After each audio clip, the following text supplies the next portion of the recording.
Vamos a Mateo capítulo 20, versículo 17. Vamos a leer desde el 17 hasta el 19. Y ese primer tema se llama agonía, traición y arresto. Es el versículo 17 de Mateo 20. Subiendo Jesús a Jerusalén, tomó a sus 12 discípulos aparte en el camino y les dijo: He aquí subimos a Jerusalén, y el Hijo del Hombre será entregado a los principales sacerdotes y a los escribas, y le condenarán a muerte, y le entregarán a los gentiles para que le escarnezcan, le azoten y le crucifiquen, mas al tercer día resucitará. Vamos a orar. Señor, gracias. Gracias una vez más por la bendición que nos das de reunirnos para adorarte, para exaltarte, y sobre todo esta bendición que nos das también de escuchar tu palabra. Gracias porque ella es útil para exhortar, para enseñar, para instruirnos, y que así podamos cada día más parecernos a ti. Gracias, Señor, por este tiempo. En tus manos lo ponemos y que tú sigas obrando en medio de tu pueblo. En tu nombre, Jesús. Amén. Amén. La cruz, para la mayoría de las personas, es un símbolo de religión, ¿cierto? Cuando ves una iglesia, ves una cruz, o al revés. Cuando ves una cruz, piensas en iglesia. Pero también se ha prestado para superstición, ¿cierto? ¿No has visto las películas de Drácula, ¿no? Donde le sacan el crucifijo y Drácula se asusta. También los santeros la utilizan, los brujos la utilizan para sus rituales, el símbolo de la cruz. ¿Qué me puedes decir de la moda, por ejemplo? En la moda también pues se está utilizando y se ha utilizado por mucho tiempo ese símbolo de la cruz. Vemos, por ejemplo, a artistas de pop con ropa y pues una cruz ahí grande o colgada, ¿qué me dices de los raperos, hip hoperos, ¿no? Que tienen un bling bling así grande y traen su crucesota, pues están cantando puras obscenidades y acerca de drogas, etcétera, ¿no? Pues en estos 3 días vamos a responder lo que significa para nosotros los cristianos el recordar los sucesos alrededor de la cruz, estos que están relatados en los evangelios, pero no los queremos ver únicamente como datos históricos. Vamos a tratar de irnos de manera cronológica, pero no queremos que se queden solamente como datos históricos o como algo pues, informativo, sino vamos a considerarlos como palabra de Dios, porque eso es lo que vamos a ver.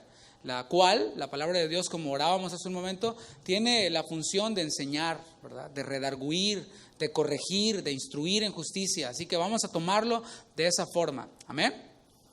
El ministerio público de Jesús terminó en la región de Galilea. De allí él emprendió su viaje hacia Jerusalén y antes de entrar a Jerusalén envió a sus discípulos para que le consiguieran un pollino. Esto es un asno joven, uno que nunca hubiera sido montado.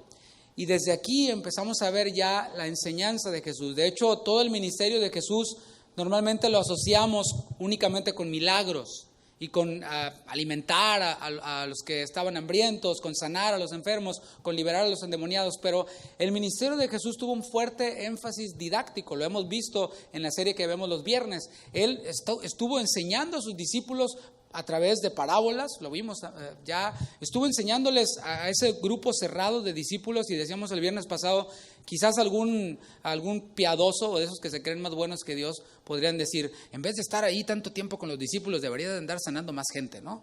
Pero vimos que un alto porcentaje del tiempo de Jesús lo invirtió, no digo lo gastó, sino que lo invirtió enseñando a sus discípulos.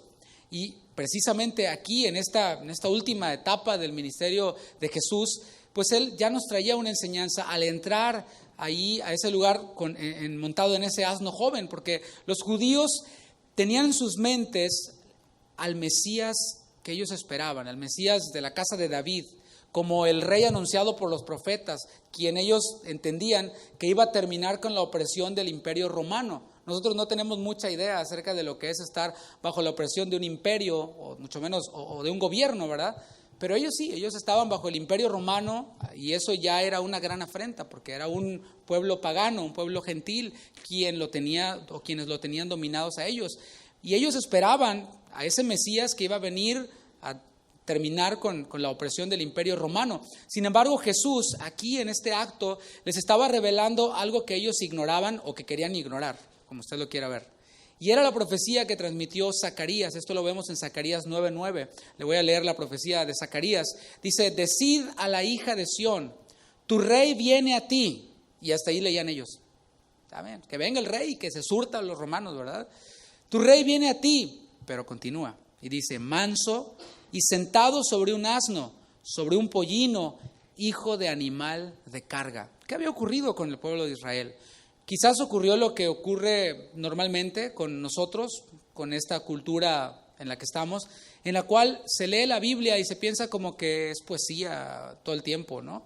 O se piensa como que es nada más algo romántico allí, pero tenemos todavía nuestra idea de cómo deben de ser las cosas. Pero ¿cuántos están de acuerdo en que nosotros no le debemos de decir a Dios lo que tiene que hacer, verdad? Sino más bien nosotros tenemos que transformar nuestro entendimiento a la palabra de Dios. Y la entrada de Jesús a Jerusalén tenía el objetivo, como todo su ministerio, de transmitir un mensaje, de enseñar algo. ¿Qué? Que el reino de los cielos se había acercado. Y armonizaba perfectamente con la profecía de Zacarías. Y la multitud que estaba siguiendo a Jesús estaba pasando por alto esto. Pasaba por alto la profecía de Zacarías y todos a una voz estallaban en alabanzas. Recuerda, alabanza no son cantos rápidos y adoración, cantos de cachetito, ¿verdad? Cantos lentos. Alabanza es hablar bien de algo, es hablar bien de alguien. Así que cuando tu esposa te prepara un rico platillo y le dices, mi amor, te quedó delicioso, eres la mejor cocinera del mundo, le estás alabando, le estás dando una alabanza. Así que esta multitud alababa a Jesús, estallaba en alabanzas, y esto lo vemos en Marcos 11:9, y ellos cantaban esto y decían, Hosana, bendito el que viene en el nombre del Señor, bendito el reino de nuestro padre David que viene, Hosana en las alturas. Y vemos aquí, lo vemos incluso en los evangelios, está escrito a forma de canto. Hay personas quienes dicen, no, pues yo no creo que estaba cantando, a lo mejor porque a ellos no les gusta la música, pero si estudias un poco la cultura de Israel, eran un pueblo muy musical. Pues vemos a David que incluso inventaba instrumentos musicales, pero bueno, ese es otro tema. Ellos aquí estaban alabando, y a mí me gusta la idea de que estaban cantando. ¿Qué tal a ti? ¿Verdad? La Biblia no dice que no, así que tomémoslo así. Qué importante, hablando de alabanza, es que nuestra alabanza fluya desde la experiencia de conocer a Jesús como nuestro Salvador. ¿No crees? Hoy multitudes le rinden alabanzas a Dios. Multitudes le rinden alabanzas a Dios. La pregunta es, ¿realmente valoran su obra en la cruz? Esa es la pregunta. No qué bonito cantan, o cuántos discos graban, o cuánta gente meten en un auditorio, sino realmente valoran la obra de Jesús en la cruz, de a ese Jesús a quien le están cantando supuestamente, o como la multitud, solo esperan que les solucione sus problemas, que les multiplique los panes, los peces y que les haga pasar un buen rato, ¿no?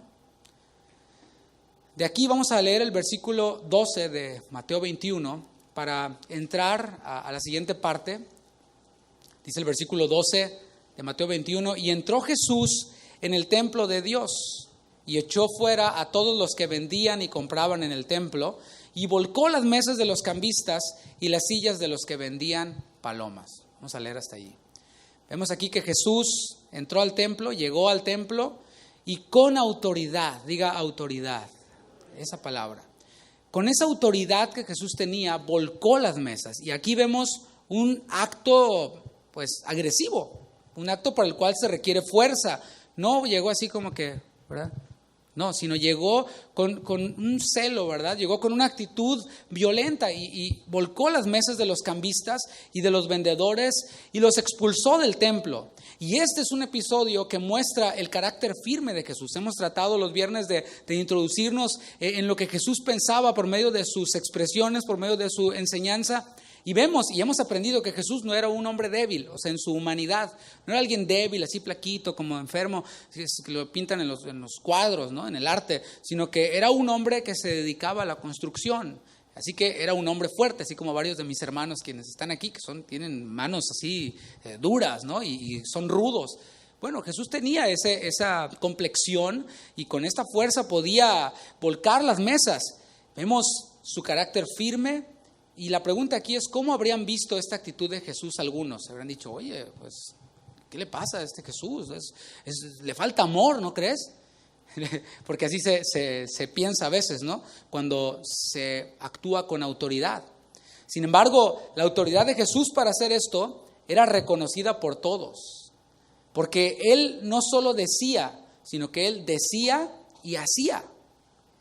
Jesús, incluso lo vemos en Juan 8:46, se atrevía a preguntar algo que no todos nosotros nos atrevemos a preguntar. Él decía, ¿quién de ustedes puede con toda sinceridad acusarme de pecado? ¿Verdad? ¿Quién de aquí puede decir eso? Esa era la autoridad de Jesús, que Él era sin pecado. Y además, Él contaba con un respaldo bíblico para hacer esto.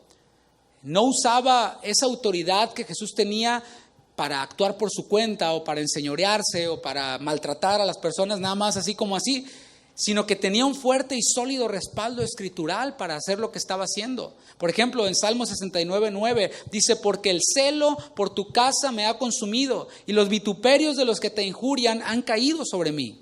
Esto está en Salmo 69:9. Y con base en esto Jesús se movía. No nada más porque vio y le molestó y dijo, no me gusta, sino que había un respaldo escritural y un respaldo de su testimonio ante las demás personas que le movían a hacer esto y que le permitían hacer esto. Isaías 56:7 dice, y los traeré a mi santo monte y los alegraré en mi casa de oración. Sus holocaustos y sus sacrificios serán aceptos sobre mi altar, porque mi casa será llamada casa de oración para todos los pueblos. Eso está en Isaías 56:7, si quieres anunciarlo, que era lo que movía a Jesús a hacer esto. Jeremías 7:11 dice, se ha convertido esta casa que es llamada por mi nombre en cueva de ladrones delante de vuestros ojos. He aquí yo mismo lo he visto, declara el Señor. Jeremías 7:11. Esto era lo que movía a Jesús y en lo que Jesús se basaba para volcar las mesas. Y esto nos trae una advertencia a nosotros.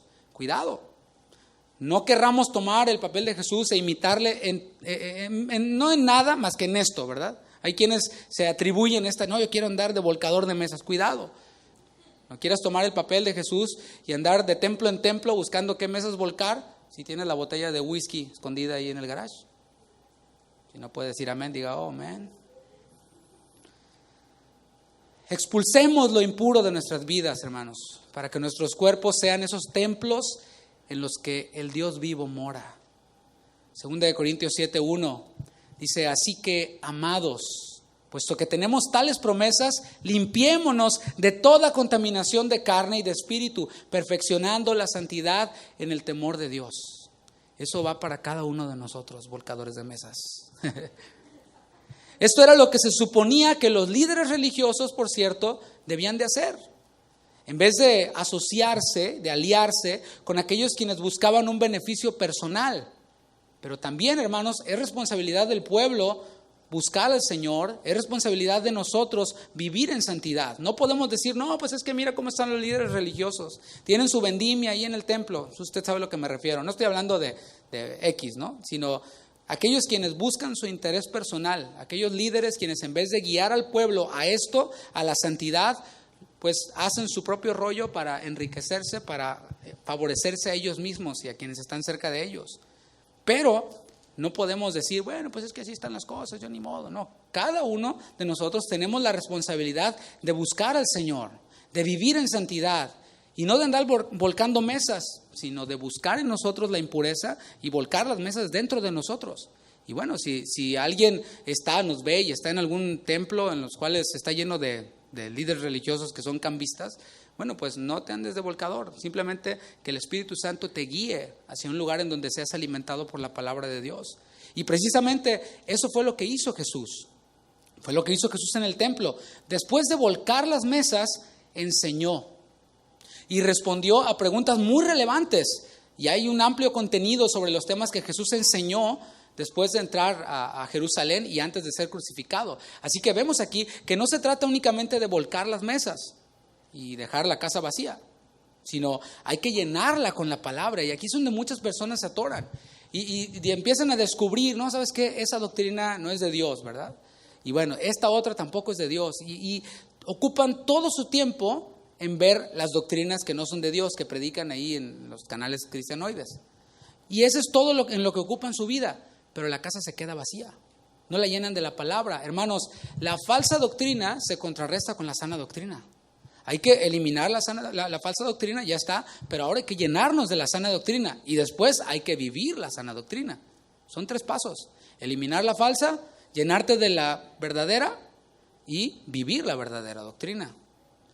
Si no tienes nada que enseñar con la autoridad de Jesús, de un buen testimonio, ni te metas de volcador de mesas, La sana doctrina echa fuera la falsa doctrina y echa fuera la corrupción también. Continuamos con los hechos previos a la agonía de Cristo en el Getsemaní.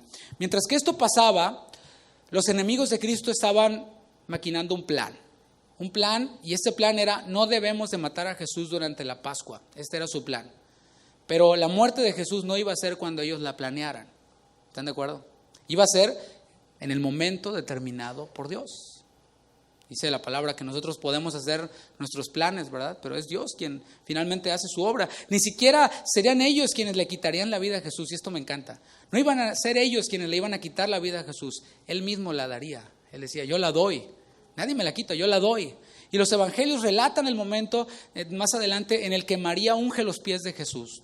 Trae ese momento a tu mente, no vamos a meternos allí por cuestión de tiempo, pero lo que podemos sacar de esto fue que aquí hubo un acto de adoración. Y esto refuerza lo que decía hace un momento, que adoración no son cantos lentos. Aquí vemos a esta mujer adorando a Dios como al ungir los pies de Jesús.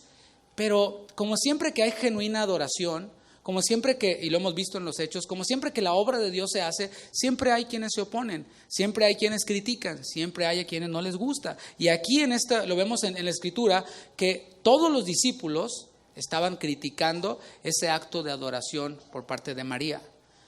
Sobre todo uno llamado Judas, quien la Escritura dice que sustraía, y vimos esta palabra sustraer significa defraudar, sustraía de la bolsa, defraudaba el ministerio de Jesús. Y aquí podemos hacernos una pregunta: ¿qué es lo que importa? ¿Lo que los hombres opinen? Porque aquí vemos la opinión de los discípulos, sobre todo del defraudador de Judas, ¿no? Pero ¿importa acaso lo que los hombres opinen o lo que el Señor diga? El acto de adoración sacrificial de María, que por cierto era un perfume de nardo puro de mucho precio, fue alabado por el Maestro. ¿Ves? Por un lado la opinión de los hombres y del defraudador, pero por otro lado ves la opinión de Jesús. Y Jesús, lejos de criticar a esta mujer y de decir: oye, te pasas, no seas exagerada. Por cierto, Dios nunca te va a decir: oye, exageraste mucho, fuiste a todas las reuniones, no era para tanto, viernes, sábado, domingo, en Semana Santa. No, espérate, no es para tanto, ni tanto que queme el santo, ¿verdad? Dios nunca nos va a reclamar así como que exageraste demasiado por servirme a mí, por adorarme genuinamente. Vemos que el Señor Jesús alabó la obra de esta mujer porque representaba algo, lo que iba a ocurrir. Jesús iba a ser sepultado tras morir en la cruz. Y esto, una vez más, estamos aplicándolo. ¿En dónde está nuestra atención como hijos de Dios? ¿En dónde está nuestra atención? ¿Acaso está en lo esencial? En lo que María se enfocaba, que era en adorar a Jesús, en contemplar su muerte por nosotros, o en lo secundario, en lo que Marta se enfocaba, lo que representa, por ejemplo, la obra social. Y esa obra social, en este país por lo menos, yo hablo de este país porque conozco y hablo desde lo que conozco, no desde lo que no sé. En este país la obra social es una plataforma para muchas estafas. Es una plataforma para muchos fraudes, y esto ya desde los días de Jesús. No voy a entrar en detalles, pero te puedo decir eso, que muchas organizaciones, las cuales dicen hacer obra social, en realidad lo que están haciendo es enriquecer los bolsillos de unas cuantas personas o mantener el buen sueldo de unas cuantas personas. Y lo demás es solamente pues algo ahí para tapar, ¿no? Pero no debemos desenfocarnos. La atención del cristiano, la atención de la iglesia no está en las cosas secundarias. Y yo puse ejemplo de la obra social, pero obras secundarias o cosas secundarias, la atención está en la palabra de Dios. Los apóstoles lo decían: nosotros nos ocuparemos en la oración, en la lectura, en la enseñanza de la palabra. Lo demás, pues pon a 7 varones de buen testimonio que lo hagan. Pero esa es nuestra función en la palabra de Dios. Y hablando de Judas, a partir del versículo 14 de Mateo 26, vemos cómo este personaje, Judas el Iscariote, y pensemos un poquito o meditemos un poquito en el nombre de Judas, porque para algunos estudiosos, Iscariote significa sencillamente hombre de cariote. Indican que esta palabra procede de una raíz en arameo que significa falso, o sea, Judas el falso. Y este falso y desleal fue a buscar a esos enemigos quienes estaban haciendo un plan para matar a Jesús, fue a buscar a los enemigos de Jesús, se unió a su plan y les preguntó y les dijo: bueno, ¿cuánto me dan? Mochilas, ¿verdad? ¿Cuánto me dan si yo les entrego al maestro? Por cierto, y aquí vemos que no le bastaba que sustraía de la bolsa, Quería más todavía, siempre más y más, porque así es el hombre. No se sacia de tener posesiones. Y bueno, este falso, este desleal va y le dice, ¿cuánto me dan? Y nosotros debemos de preguntarnos sinceramente, hermanos, ¿qué plan a qué plan, nosotros nos estamos uniendo? Porque esto va a determinar con quiénes nos asociamos. ¿Sí me estoy comunicando? Tenemos que preguntarnos, ok, ¿en qué plan estoy unido yo? ¿A qué plan estoy unido yo? Porque si yo tengo claro a qué plan estoy unido, va a determinar con quiénes yo me asocio. Judas tenía claro a qué plan se quería unir, por eso se asociaba con los enemigos de Jesús. Pero si tú estás en el plan de Dios, te asocias con los amigos y no con los enemigos de la cruz. ¿Está claro? Eso es un concepto de santidad. Santidad no es nada más una manera de vestir, santidad no es nada más una manera de cantar, etcétera. Sino santidad tiene que ver con separarnos de lo que ofende a Dios y unirnos lo que le agrada a Dios. Y esto lo vemos en Judas. Jesús tenía claro su plan. Su plan era el plan del Padre. Hay dos solos planes, ¿no? Hay solo dos planes. El del Padre y el de Satanás. Pero el de Satanás ya sabemos cómo termina, así que bueno, ahí se los dejo de tarea. Jesús tenía claro cuál era su plan. Su plan era el plan del Padre. Su objetivo era edificar, era construir una comunidad en torno a Él. Esto es su iglesia, donde estamos nosotros. Y por esto se asoció con los suyos. Jesús se asoció con los suyos, con los que tenían que ver con la obra del Padre, con el plan del Padre. Y esto lo vemos en la última cena, lo conocido como la última Pascua, la última cena. Jesús decidió. No fue circunstancial, no es como que pues tengo ganas, me caen bien eso. No, sino Él determinadamente se unió con ellos, tomó la decisión de pasar sus últimos momentos antes de ir a la cruz con los suyos, con sus discípulos. Al tomar el pan y el vino, les dijo, este es mi cuerpo y esta es mi sangre. Esto lo vemos en Mateo 26. Y así Jesús continuaba enseñando. Él les reveló que Él era el sustituto del Cordero Pascual. Ellos estaban tomando la Pascua, recordando cómo aquel animal inocente, la sangre de aquel animal inocente, untada en los dinteles de las puertas, trajo salvación a los primogénitos. Jesús les estaba revelando allí en esa última Pascua, yo soy el Cordero Pascual. Yo soy el Cordero de Dios que quita el pecado del mundo. Y fue su sacrificio lo que hizo posible que los suyos pudiéramos tener comunión con Él y con los suyos. O sea, que nosotros pudiéramos tener comunión con Él por ese sacrificio y que pudiéramos tener comunión con los suyos. Esa es una bendición. Por eso a veces es difícil, a mí me es difícil creerle a alguien quien dice que es cristiano, pero no se asocia con los que Jesús ama, ¿verdad? Dice, no, yo voy a la iglesia, pero no me junto con ninguno de los hermanos. Bueno, o no has nacido de nuevo, o no has entendido que Jesús murió para que podamos tener comunión con Él y para poder tener comunión unos con otros, los que le pertenecemos a Él. Y en esta última cena les dijo que de entre ellos habría uno que le entregaría. Todos empezaron a preguntar, ¿seré yo? Y me encanta, siempre que leo esta parte me llama mucho la atención, porque no empezaron a ver al otro, no empezaron a ver. Jesús dice, uno de ustedes me va a entregar, y empezaron a ver, ¿será este? ¿Será este? No, a mí se me hace que es aquel. No, empezaron a escudriñarse a sí mismos. Algo se les había pegado de la enseñanza de Jesús, ¿verdad? Cuando les dijo, primero saca la bigota que traes en tu ojo y luego ya sacas la paja de tu hermano, ¿no? Empezaron a preguntarse, ¿seré yo? ¿Seré yo? Vemos Juan 13:26, vaya ahí conmigo, Juan 13:26, para ver un poquito más en detalle esto. Juan 13:26 y leemos hasta el 30.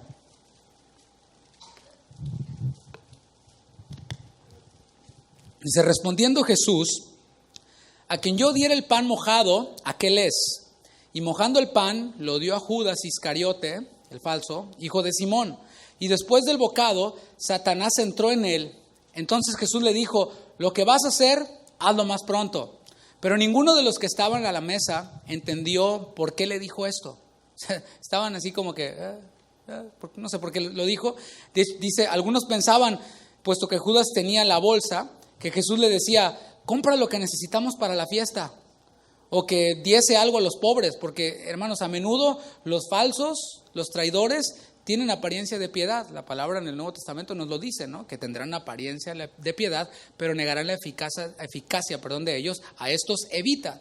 Versículo 30, cuando él pues hubo tomado el bocado, luego salió y era ya de noche. Ahí es donde opera el reino de las tinieblas, ¿no? De noche. Los versículos 30 al 35, en Mateo 26, en donde estábamos, relatan cuando Jesús predijo que Pedro le iba a negar 3 veces. Y aquí podemos pensar en esto. La realidad es que nosotros no debemos de olvidar que los suyos, nosotros, no somos perfectos, ¿verdad que no? No somos perfectos. Pablo lo decía, y si Pablo lo decía, no que lo haya alcanzado ya o que ya sea perfecto, ¿quiénes somos nosotros para decir, pues tú no, Pablo, pero yo ya? Tan perfecto que mira, puedo andar de volcador de mesas y a mí que nadie me diga nada, ¿no? No somos perfectos, y esto lo vamos a ver al continuar la lectura. Pedro confiaba en su propia piedad. Pedro confiaba en sus propias fuerzas, en su propia espiritualidad. Y los evangelios nos revelan que los discípulos eran del mismo parecer que Pedro. O sea, Pedro siempre era el portavoz de los discípulos. Pero los discípulos pensaban igual, no pensaban muy distinto a Pedro. Confiaban también en su propia piedad. Decían, no, pues yo he andado con el maestro, he visto unos cuantos milagros, yo también he participado de eso. Y bueno, pues yo ya la hice, ¿no? Yo ya estoy logradísimo. Y se aventuraban a hacer promesas que no podían cumplir. ¿Cuántos han hecho de esas, no? De esas promesas que de plano sabes que no vas a cumplir, pero por la euforia o por quererte ver muy espiritual las haces. Eso lo vemos en el versículo 33 de Mateo 26. Pedro, vocero de todos los demás, decía, aunque todos te abandonen, yo jamás te abandonaré. ¿No? Pedro. Y a tu nombre, gloria.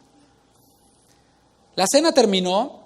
Jesús y los discípulos salieron del aposento alto para subir al Monte de los Olivos. Ahí ellos se desviaron, en el Monte de los Olivos, se desviaron hacia un huerto que era precisamente de olivos, que se llamaba Getsemaní. Getsemaní significa prensa de aceite en el arameo. Y ese era un lugar en el que el Señor acostumbraba apartarse y orar. Ese huerto era el preferido por Jesús y por sus discípulos para orar. Y es bueno que tengamos un lugar en donde podamos orar, ¿verdad? Ciertamente nosotros podemos en cualquier lugar abrir nuestros ojos. Hay veces que yo en lo personal abro mis ojos en la cama y ahí me quedo orando, ¿no? Pero hay también un lugar específico en donde puedes ir a orar. Dice la palabra, orar sin cesar. Así que, pero es bueno tener un lugar, y Jesús acostumbraba a orar en este lugar, en este huerto, huerto del Getsemaní. Y vamos a entrar en el momento, ahora sí, de agonía en ese huerto. Y porque en ese momento, en ese lugar, en ese huerto, se nos revela el precio de la cruz, el costo de la cruz para Cristo. Vamos a leer el versículo 36 de Mateo 26. Dice, entonces llegó Jesús con ellos a un lugar que se llama Getsemaní. Y dijo a sus discípulos, sentaos aquí entre tanto que voy allí y oro. Y aquí podemos ver que Jesús tenía un grupo de discípulos cercanos. Otra vez lo vemos. Eran Pedro, eran Santiago y era Juan. A ellos los tomó y se los llevó aparte. Y les dijo lo que vemos en el versículo 38, te lo leo en la Nueva Traducción Viviente. Les dijo a estos 3 discípulos cercanos a Jesús. Les dijo, mi alma está destrozada de tanta tristeza, hasta el punto de la muerte. Quédense aquí y velen conmigo. Y aquí podemos ver, mis hermanos, el propósito de ese círculo cerrado, de ese círculo pequeño de amigos íntimos para aquellos quienes somos discípulos de Cristo. Ese círculo cercano de amigos es para que nosotros podamos, además de hablarles las cosas que oímos del Padre y escuchar las cosas que ellos oyen del Padre, que podamos también abrirnos con ellos, que podamos expresarles nuestros sentimientos. Yo sé que al haber sido traicionados, al haber sido, minimizados, etcétera, se pierde la confianza, pero el hecho de que hayamos sido traicionados no cambia lo que Jesús hizo con los más cercanos a Él. Hacemos bien en imitarlo y buscar personas a quienes podamos enseñarles las cosas que oímos del Padre, que podamos prestarnos para que nos enseñen y podamos hablarles aquellas cosas que nos tienen atribulados, que nos tienen incluso algún pecado con el que estamos luchando. ¿Para qué? Para pedirle su apoyo, para pedirle su oración. Si Jesús lo tuvo, por supuesto no el pecado, Si Jesús tuvo esta actitud de decirles, mi alma está destrozada de tanta tristeza, hasta el punto de la muerte, aquí quédense conmigo, velen conmigo. Si Jesús lo hizo, ¿quiénes somos nosotros para prescindir de esa bendición? ¿Te fijas? Como nuestro orgullo y confiar, porque somos como Pedro. No, pues yo no necesito juntarme con hermanitos, soy cristiano de Facebook, aleluya, ¿verdad? Yo no necesito tener amigos cercanos, no, nada de eso. Puro orgullo, pura confianza en tus propias fuerzas. Y vamos a ver más adelante cómo le fue a Pedro por andar confiando en sus propias fuerzas. Pero nosotros no somos mejores que Jesús, no somos mayores que Jesús. Hacemos bien en imitar eso. Versículo 39 de Mateo 26 dice, yendo un poco adelante, se postró sobre su rostro. Y eso es una actitud de adoración también. Aquel acto de aquella mujer que ungía los pies de Jesús fue un acto de adoración, pero aquí vemos a Jesús en actitud de adoración, que era postrado sobre su rostro. Imagina eso. O sea, nosotros cuando hablamos de postrarnos, pensamos en estar arrodillados, pero aquí vemos a Jesús con su rostro en la tierra, postrado sobre su rostro. Y ahí en esa postura de oración, de adoración, decía, Padre mío, si es posible, pase de mí esta copa, pero no sea como yo quiero, sino como tú. Aquí vemos cómo Jesús oraba. Jesús les enseñó a orar a sus discípulos. Les dijo, cuando oren así. Y tenemos la oración conocida como el Padre Nuestro, la cual no es para que la repitamos tal cual, sino nos da los principios de la oración, nos da todos los puntos que debemos de considerar en la oración. Pero aquí vemos a Jesús orando. Y es interesante cómo Jesús por primera vez hace esta oración.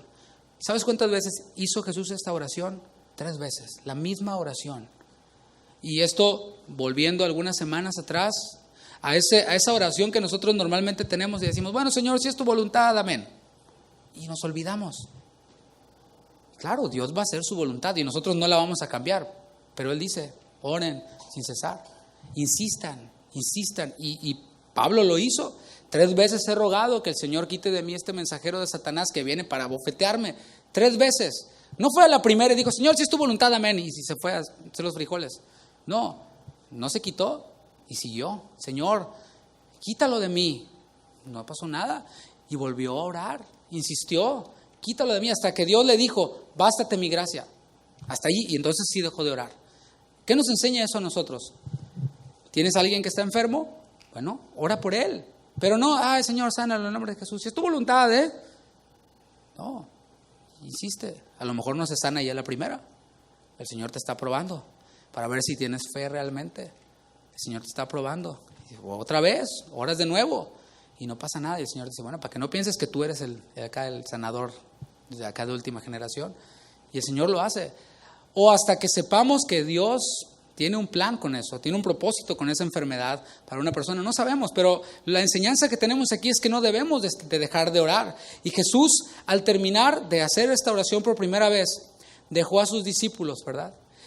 Los había dejado, y ora, y después regresa con ellos y los encuentra durmiendo. ¿Qué tal? Dormiditos. Y por supuesto, Jesús los reprendió por esto. Eso hacen los amigos con sus amigos. Los amigos no dejan a sus amigos en el error. Y dicen, no, pues así es él, ¿verdad? No, pues, ¿quién soy yo para juzgar? No juzgues, ¿verdad? Todo atravesado el asunto, ¿no? Los amigos no dejan a sus amigos en el error. Esos amigos, ¿verdad?, con quienes puedes ir y decirles, ora por mí, estoy atribulado, estoy en problemas, estoy en necesidad, caí en pecado, etcétera. También puede haber un momento en el que podamos reprenderlos cuando están en algún pecado, cuando están transgrediendo la palabra de Dios. Y Jesús les dijo, ¿no habéis podido velar conmigo 1 hora? Ahí ves a Jesús reprendiéndolos, ¿no? Y en esta reprensión a Jesús nos deja algo para que podamos recordar. Jesús les dijo, el espíritu a la verdad está dispuesto, pero la carne es débil. No se olviden de eso. Por más espiritual que seas, sigues teniendo carne. Seguimos, dijo el otro, teniendo carne. Claro. Pablo decía, pecadores del cual yo soy el primero. Sí, o sea, nunca debemos de negar que somos pecadores, que tenemos carne. Jesús no.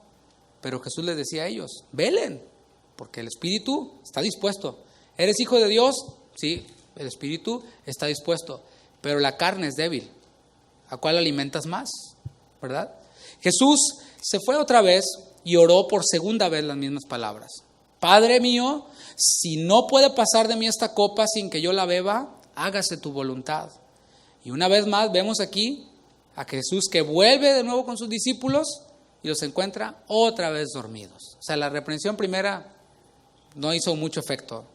¿No te dije que los suyos no somos perfectos? Si los discípulos se quedaron dormidos, Jesús los reprende y otra vez se duermen. ¿Quiénes somos nosotros, verdad? También nosotros cometemos errores. Y esta segunda vez, Jesús no les dice nada. Se aparta de nuevo a orar. Ahí los deja dormiditos, ¿verdad? Y él estaba solo en los momentos más difíciles antes de la cruz. ¿Te ha pasado así alguna vez? Que estás solo, abandonado en momentos de dolor. Bueno, cuando estés así, si no lo has vivido, porque lo vas a vivir, y no te estoy confesando negativo, ni profetizando mal, pero va a pasar. En el mundo tendréis aflicción. Pero cuando estemos en esa aflicción y abandonados y solos, o a veces en realidad no lo estamos, lo que pasa es que no tomamos el teléfono y le llamamos a esos amigos, ¿verdad? O no hemos profundizado relaciones como esas. Bueno, hay que empezar. Pero si en algún momento llegamos a estar abandonados, solos, recordemos que Jesús experimentó eso también. Quizás esos amigos se pueden fallar. A Jesús le fallaron sus amigos. Pero recordemos que Él también lo experimentó y acudamos a Él en oración. No te amargues, acude al Señor en oración. Y esta tercera vez, ¿sabes qué Jesús oró? Las mismas palabras de la segunda y de la primera. Padre mío, si no puede pasar de mí esta copa sin que yo la beba, hágase tu voluntad. Por tercera vez. Y aquí hay un profundo significado en el elemento de la copa de la que Jesús estaba hablando. En esta oración insistente de Jesús menciona la copa y además de la enseñanza que ya tomamos acerca de insistir en la oración, vemos que en el Antiguo Testamento la copa constituía un símbolo de la ira de Dios para los malos. Eso es lo que para un judío la copa representaba. Salmo 75, versículo 7 y versículo 8, dice, mas Dios es el juez. Y aquí está hablando, el tema es el juicio universal de Dios. Dice, mas Dios es el juez, a este humilla y a aquel enaltece, porque el cáliz está en la mano de Jehová, y el vino está fermentado, lleno de mistura, y derrama del mismo. Hasta el fondo lo apurarán y lo beberán todos los impíos de la tierra. La copa, hermanos, representaba el juicio divino que Jesús llevaría sobre sí al cargar con los pecados de la humanidad. Lo que afligía a Jesús no era el dolor físico, porque a veces en ese tiempo, ay Jesús, pobrecito, ¿no? Ay, pobrecito Jesús. Lo que le afligía a Jesús no era el dolor físico. Hemos visto que era un hombre fuerte. Además, hemos visto a otros mártires en la historia después de Jesús quienes no se rajaron a la hora de dar su vida. Vemos que más adelante en la iglesia temprana, cuando eran arrojados a los leones, morían cantando. O sea, eran valientes porque sabían, yo ya sé para dónde me voy. Hace poco platiqué con un pastor que se le acaba de morir su mamá. Y cuando yo supe, murió tu mamá, y me dice, ya está con el Señor. Yo me quedé así. Ya estaba viejita, dice, está disfrutando del Señor. Bien bonito se murió, dice, dormiditas, se fue con el Señor. Y siguió platicando como nada. Alguien así carnudo diría, ay, pues no le importa, qué insensible. No, es que tiene seguras las cosas. Y esos cristianos primeros tenían seguras las cosas. Pues ya me voy con el Señor, pues aviéntame, quémame, hazme lo que quieras, atraviésame, crucifícame de cabeza. Va a ser un ratito el dolor. Y voy a estar con mi Padre Celestial. Lo que afligía entonces a Jesús no era el dolor físico, puesto que hubo, como dije, muchos mártires que cantaron con gozo al morir. Lo que afligía a Jesús, quien no conoció pecado, era que experimentaría el hacerse pecado por nosotros, como dice 2 Corintios 5, 21. El que no conoció pecado por nosotros se hizo pecado para que fuésemos hechos justicia de Dios en él. La oración de Jesús, regresando a ella, incluía un elemento que no debería de faltar en todas nuestras oraciones, y es, no se haga mi voluntad, sino la tuya. No se haga mi voluntad, sino la tuya. ¿Cuál es la voluntad de Dios, según la palabra? La voluntad de Dios, lo hemos visto, lo hemos repetido, es que ninguno perezca, sino que todos procedan al arrepentimiento.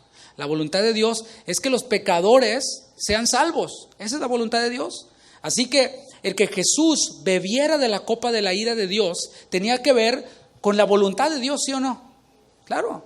Beber la copa de la ira de Dios, Jesús sin pecado, tenía que ver con la voluntad de Dios, porque el destino del Mesías sufriente era recibir el castigo por los pecados de la humanidad. Lo vemos en Isaías 53:5. Mas Él herido fue por nuestras rebeliones, molido por nuestros pecados, el castigo de nuestra paz fue sobre Él, y por su llaga fuimos nosotros curados. Está hablando Isaías al pueblo de Israel. Y esto hay que interpretarlo correctamente, porque no se refiere únicamente al pueblo de Israel, ¿verdad que no? Aunque en ese momento hablaba únicamente del pueblo de Israel, pero Jesús, ¿verdad?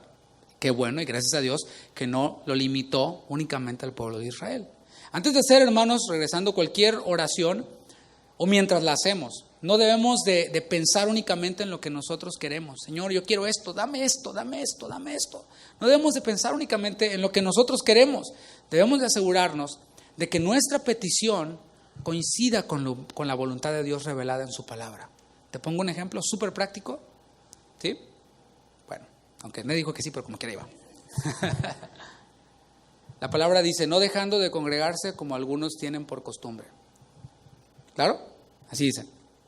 No dejando, un mandato, de congregarse como algunos tienen por costumbre. Tú tienes un trabajo, no te permite congregarte.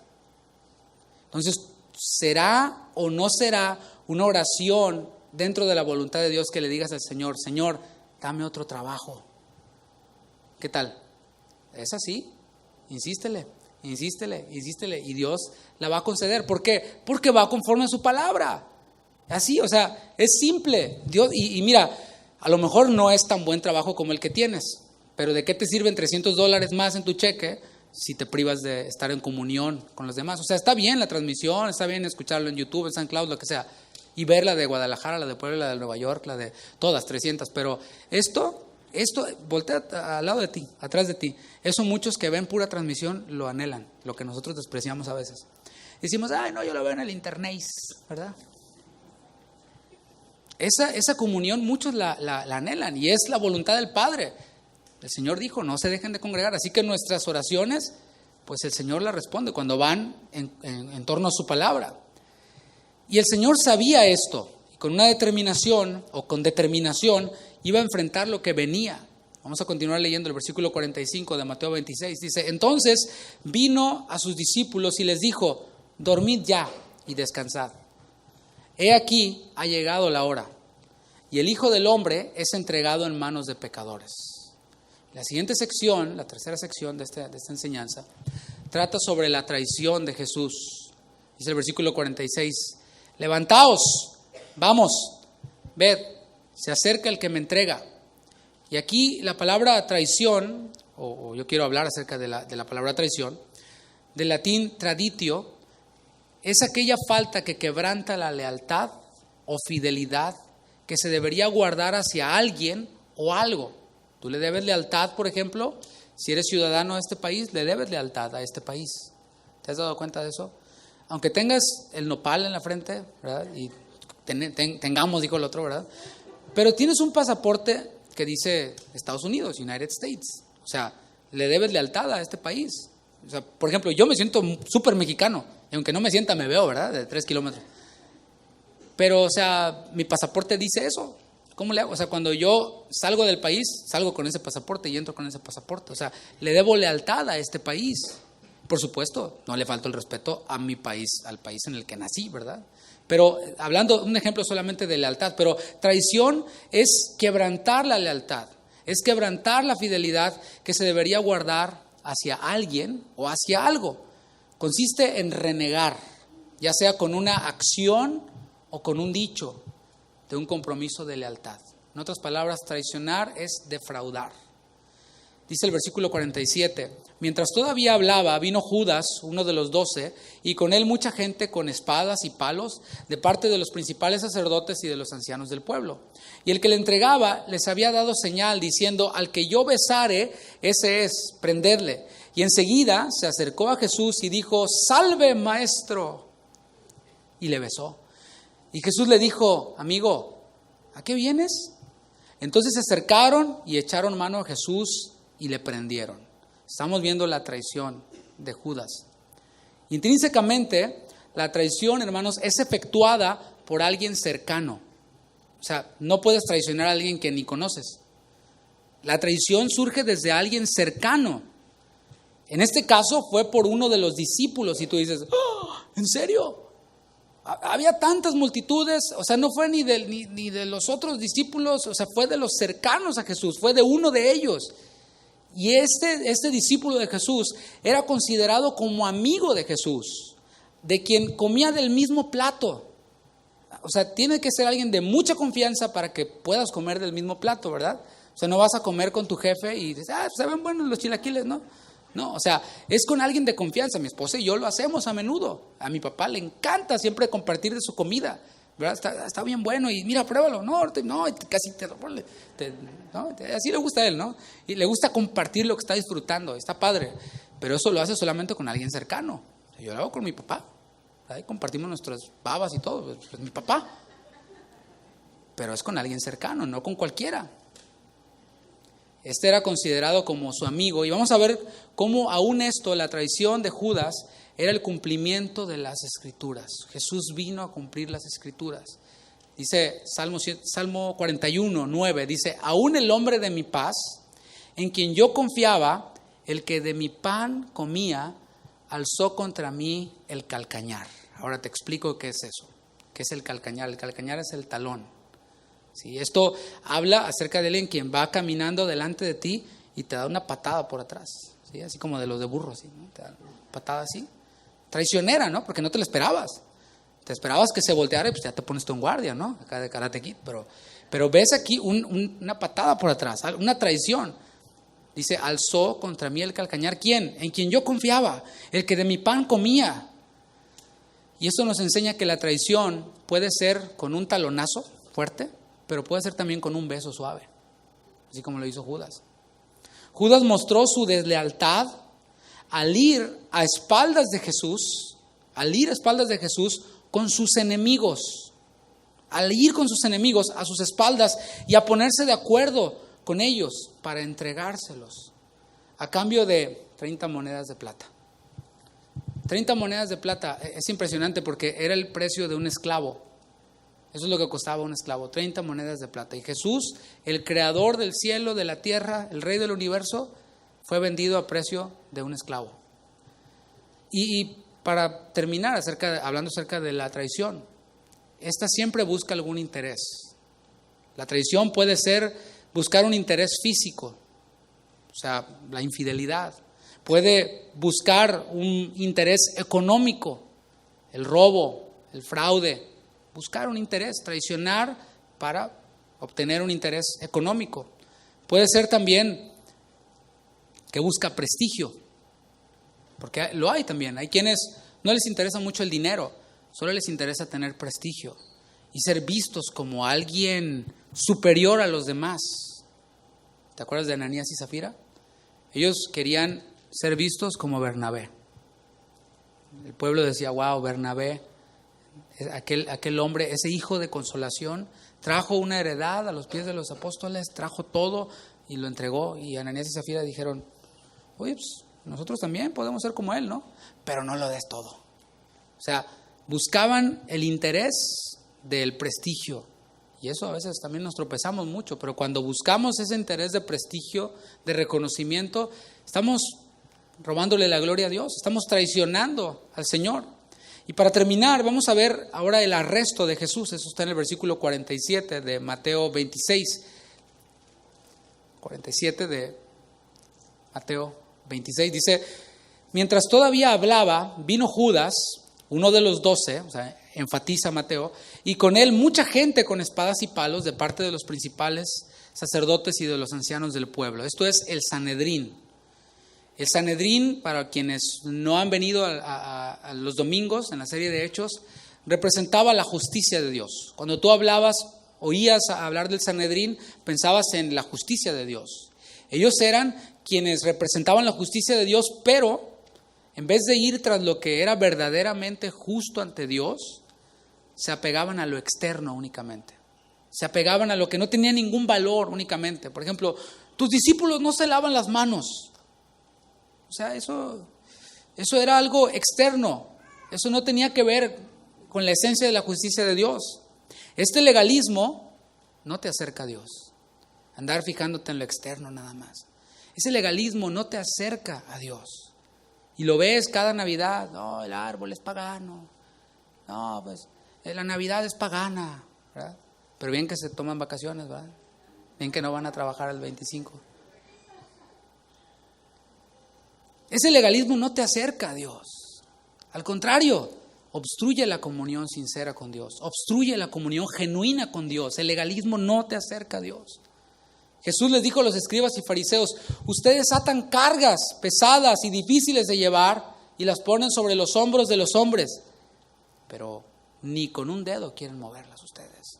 Porque a menudo el legalista siempre tiene su escondidito por allí, ¿verdad? No te soltaría el historial de su celular para que revises las páginas que ha estado viendo. O lo borra. ¿Sabes? Quedaron muy callados. Pero andan viendo todo. No, eso está mal, aquello está mal, aquello está mal, aquello está mal. Legalismo. Pero eso no te acerca a Dios. Más adelante Jesús les dijo a los fariseos: hipócritas, porque cerráis el reino de los cielos delante de los hombres, pero ni entráis vosotros, ni dejáis entrar a los que están entrando. O sea, si tú te crees el superfariseo del mundo mundial, así lo máximo, mejor mira, quédate calladito. Porque hay otros quienes están entrando y tus rollos los hacen tropezar. Entonces mejor escudriña tu corazón, purifica, voltea las mesas de dentro de ti. Y esos eran quienes estaban dispuestos, el Sanedrín, a acusar a Jesús para matarlo. Decían, lo vamos a matar. Estaban dispuestos a acusarlo para matarlo, pero no estaban dispuestos a entrar al pretorio para discutir con Pilato acerca de eso. Porque decían, no nos vayamos a contaminar. ¿Qué tal? Qué loco, ¿no? Estaban dispuestos a acusar a Jesús, pero decían, sí, lo matamos, vamos a matarlo. Pero no te metas al pretorio, no te vayas a contaminar. Uy. Versículo 48. Y el que le entregaba les había dado señal, diciendo, al que yo besare, ese es, prendedle. Y enseguida se acercó a Jesús y dijo, salve, maestro. O sea, todavía faramayero, ¿verdad? El Judas. Salve. Y le besó. Las expresiones de adoración, hermanos, porque el beso era un símbolo de respeto, de honra, así como los que en el rancho, ¿verdad? Le daban beso en la mano al tío. Es de respeto, de honra. Y hay una conexión allí en el original con proscuneo, con adoración. Las expresiones de adoración, las expresiones de alabanza a Dios son importantes. ¿Cuántos dicen amén? Nosotros somos una iglesia que consideramos una parte importante de nuestro culto, de nuestra reunión, la adoración expresada por medio de cantos, de cánticos. Pero lo más importante del cántico, de que también se escuche, tratamos de hacerlo lo mejor que podemos con nuestros recursos y como lo entendemos en la palabra. Pero más importante que eso, y no estoy diciendo que no lo sea, pero más importante que la manera en la que nosotros expresamos la alabanza, la adoración, es, como dice la palabra, un fruto de labios que confiesan su nombre. Más importante es el fruto. Porque mira, la música se puede escribir en partituras y se la puedes llevar a X artista, a un ateo, a un satanista, y te puede tocar Amazing Grace. How Great Thou Art, te le puede tocar. Y hay algunos que la cantan, porque está bonita. Ay, se me hace llorar, me llega. Pero el Señor no está buscando eso. El Señor busca un fruto de labios que confiesen su nombre. Y con un beso, Judas entregó no solo a su amigo, sino al Hijo de Dios. ¿Cómo la ves?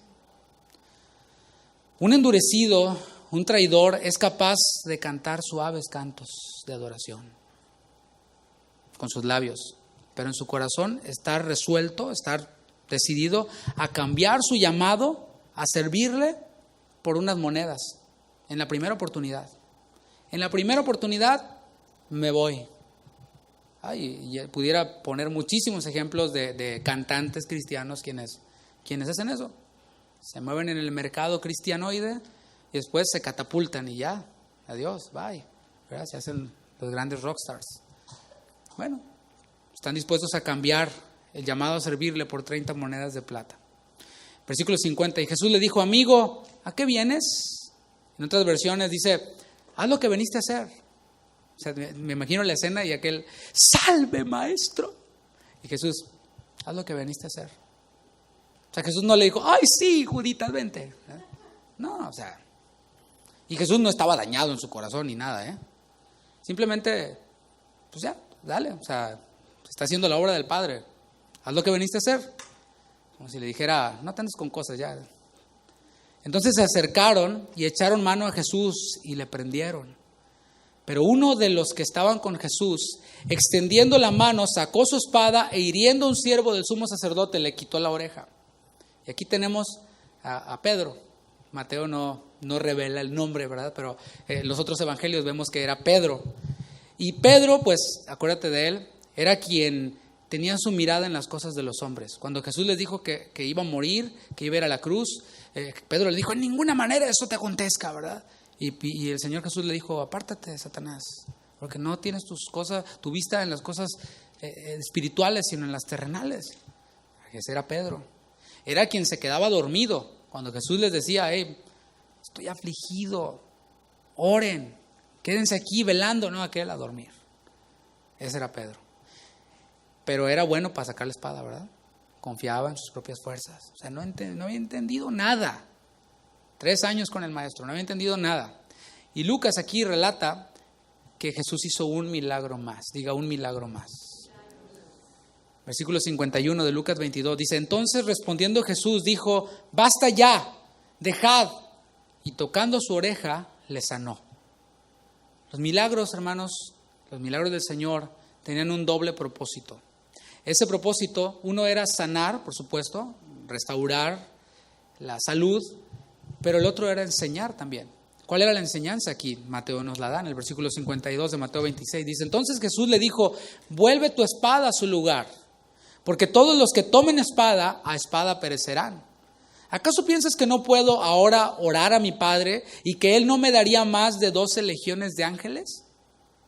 Pero ¿cómo entonces se cumplirán las escrituras de que es necesario que así se haga? O sea, ya te había dicho, Pedro, no 1 ni 2, ya te lo había dicho, que esto iba a ocurrir y sales con tu espadita. O sea, no necesito tu ayuda, Pedro. Dios no necesita nuestra ayuda. ¿Usted cree que Dios necesita nuestra ayuda? No, el Señor es soberano, Él no necesita su ayuda. Somos nosotros quienes necesitamos conocer su voluntad y ahorrarnos este tipo de shows, este tipo de rollos. Jesús tenía el poder para acabar con todos sus enemigos, ¿sí o no? De un soplo. Pero mansedumbre es eso. Mansedumbre no es decir, no tengo herramientas, no con qué defenderme. Como cuando estás en una discusión y te la ganan, ¿verdad? Y no tienes herramientas, pero por dentro si tuvieras las sacas, pero no tienes. Eso no es mansedumbre. Eso es ignorancia, pero no tienes herramientas para continuar la discusión. O, de plano, arrogancia, ¿no? Y él tenía el poder para, con un soplo, acabar con todos sus enemigos. Pero, como dije, mansedumbre no es no tener herramientas, sino es sujetar esas herramientas a la voluntad de Dios. Ellos tenían autorizado traer una espada, pero no era el momento para sacarla. El soldado tenía que esperar a que le dieran la orden para sacar la espada. Así como, ¿verdad? Ocurre hasta el día de hoy. Nadie le dijo a Pedro, nadie andaba de ofrecido, ¿verdad? Y no se trata de ser debiluchos o de estar desarmados, no, sino para qué traía la espada. No se trata de estar desarmados, sino dejar que Dios en su momento sea nuestra defensa. De eso se trata. Entonces se trata de poner la otra mejilla. Versículo 55. En aquella hora dijo Jesús a la gente, ¿como contra un ladrón habéis salido con espadas y con palos para prenderme? Cada día me sentaba con vosotros enseñando en el templo y no me aprendisteis. O sea, me encanta el discurso de Jesús, ¿no? Ahora sí, ¿no? Ahora sí vienen. Siempre estaba allí. ¿Por qué no lo hicieron?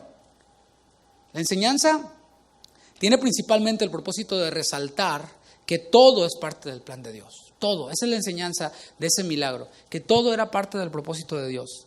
Según ellos, como dijimos al principio, no iban a aprender a Jesús antes para no hacer alboroto. Pero ya lo estaban haciendo. ¿Por qué? Porque fue Dios en realidad quien tenía planeado el momento preciso.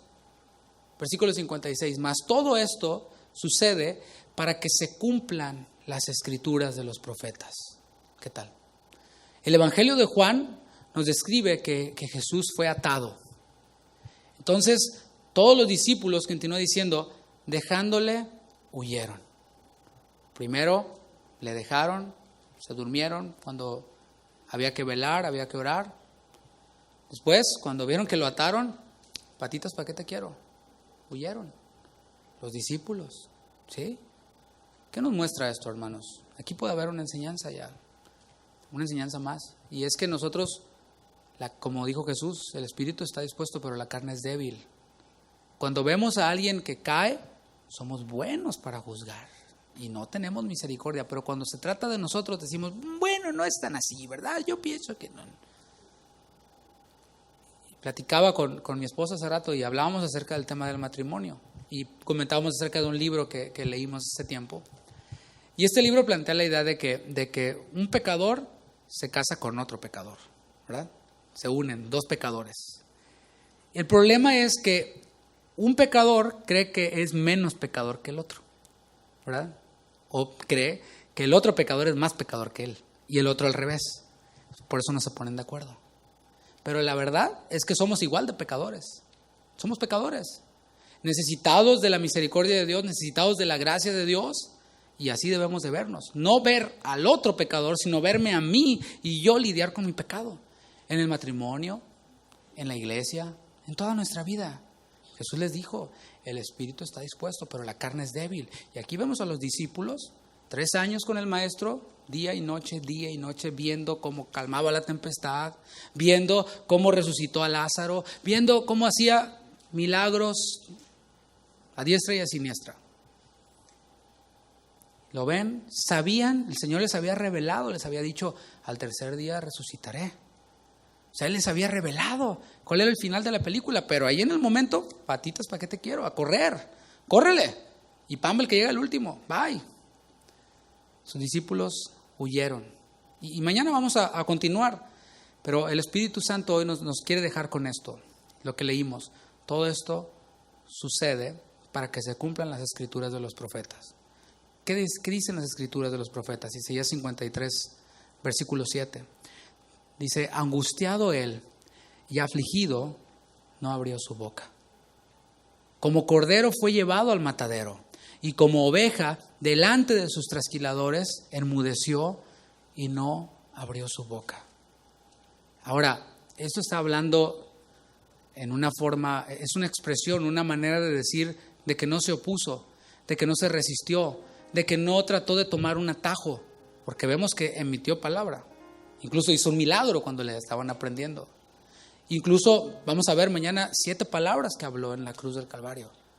Abrió su boca, sí, pero lo que se refiere a Isaías es que no se resistió a la voluntad de Dios. Cuando él 3 veces oró y le dijo, Padre, si es posible, pasa de mí esta copa, pero no se haga lo que yo quiero, sino lo que tú quieres.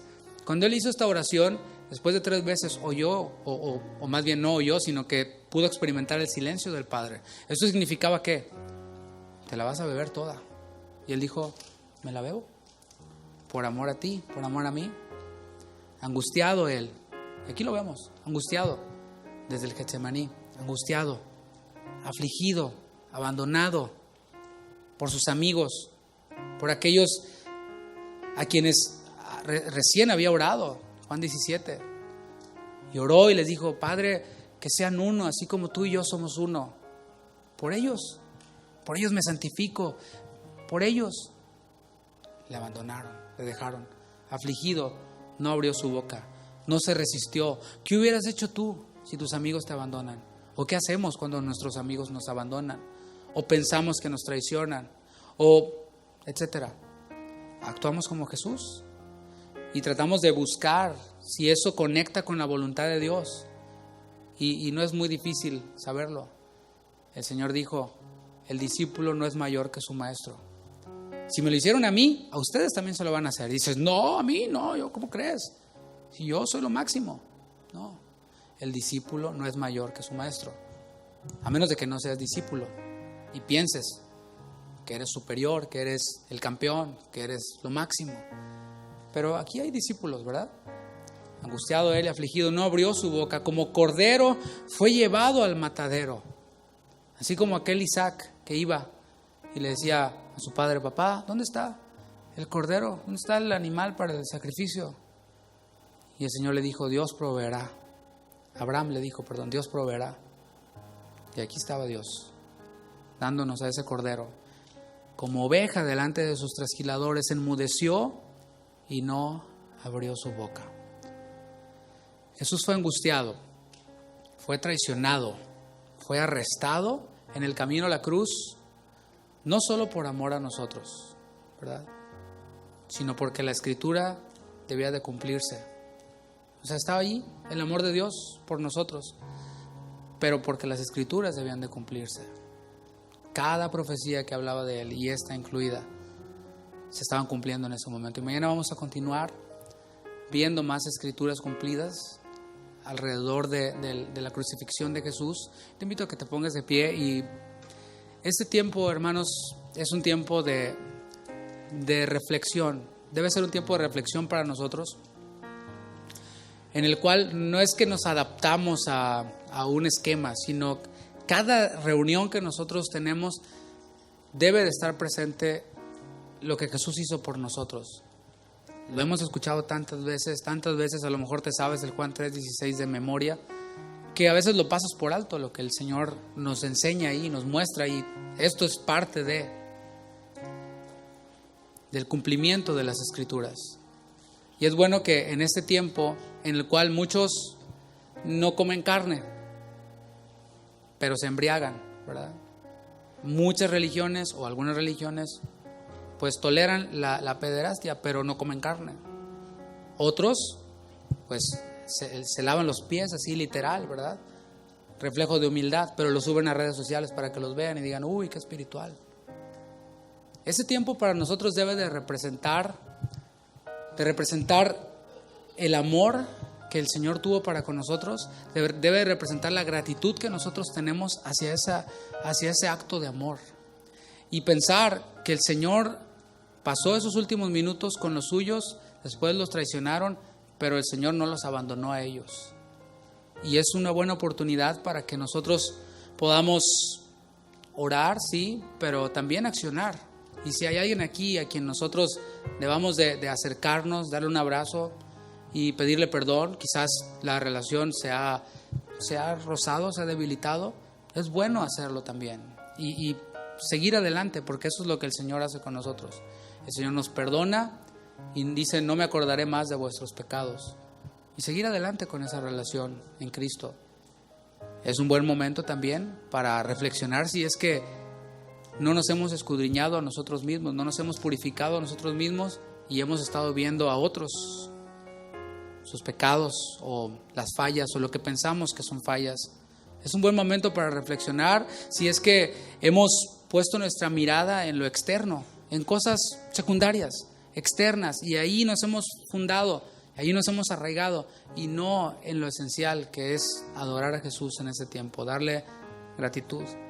Es momento de reflexionar en esas oraciones que hacemos. Si son solamente lo que yo quiero, o si de plano no hay oraciones. Que les empiece a ver, pero conforme a la palabra de Dios. Así que voy a dejar unos instantes para que tú medites en eso, para que meditemos. Y no tiene que ser ahora, en este momento, si tienes que hablar con alguien. No queremos exponer, no acostumbramos a hacerlo, que todos se den cuenta de que aquel tenía un problema con el otro, sino tú sabes qué hacer y cuándo. Puede ser saliendo de aquí, enviar un mensaje, buscar, visitar a alguien, caerle de sorpresa. Pero sí meditemos en esto y démosle gracias, porque el Señor ha venido a cumplir, o vino a cumplir la Escritura, y la sigue cumpliendo. La va a cumplir. Él dijo que volverá y va a volver.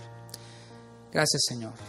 Gracias, Señor, por este tiempo en el cual tú nos recuerdas lo que nosotros ya sabemos, lo que nosotros deberíamos de tener siempre en nuestras oraciones. Nos recuerdas que tú viniste a cumplir la voluntad del Padre, viniste a cumplir la profecía. Desde esa entrada en aquel asno joven, tú nos enseñabas que el reino de Dios se acercaba. Ha venido, ha llegado, está aquí entre nosotros.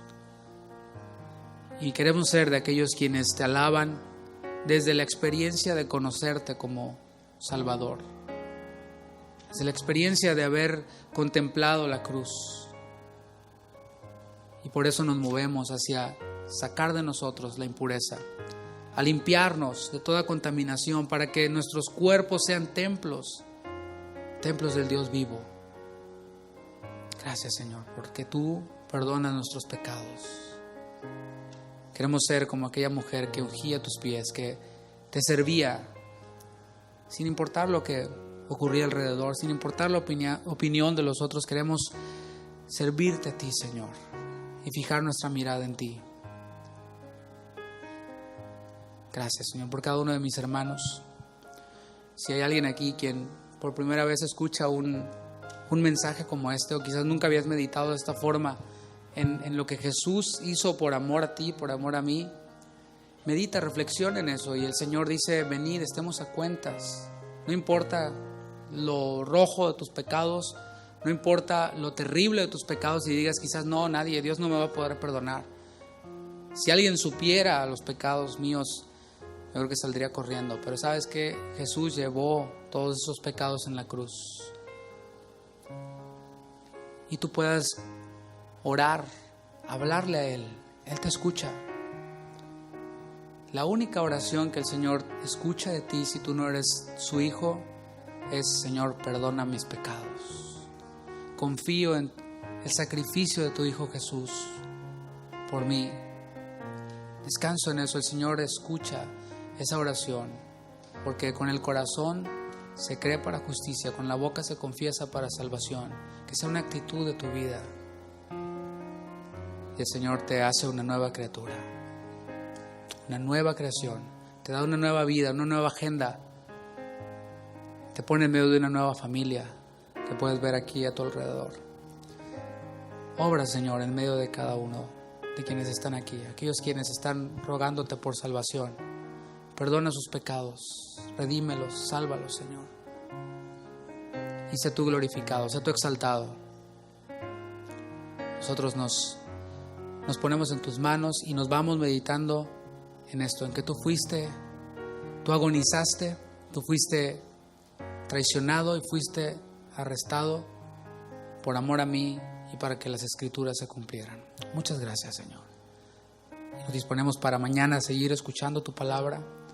Sabemos lo que vamos a escuchar, pero queremos tomar ese tiempo para escucharlo nuevamente, para meditarlo, para aplicarlo en nuestras vidas y que sea una realidad, que nos acompañe todo el año.